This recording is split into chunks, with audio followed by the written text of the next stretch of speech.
German captain, dressed in a sexy dress and carrying a rifle, walked barefoot through the snow. The German colonel was stunned by the scene and remarked on the captain's provocative attire. Wunderschön.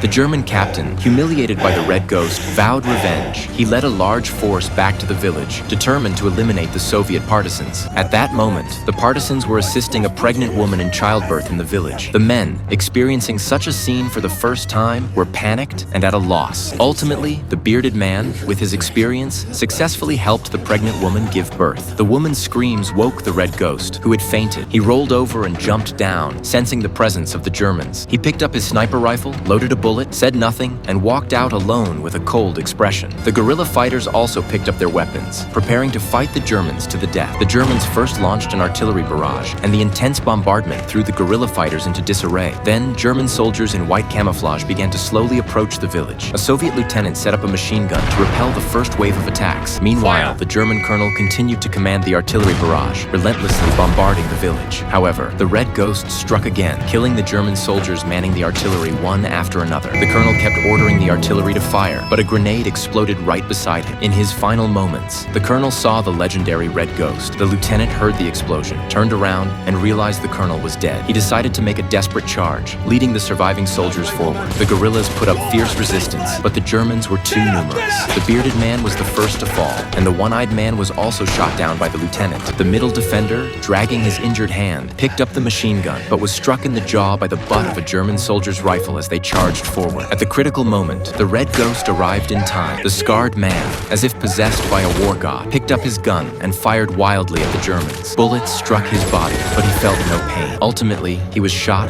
in the head. On the battlefield, only the German captain and the Red Ghost remained. Neither fired their guns. Instead, they silently chose to engage in hand-to-hand combat.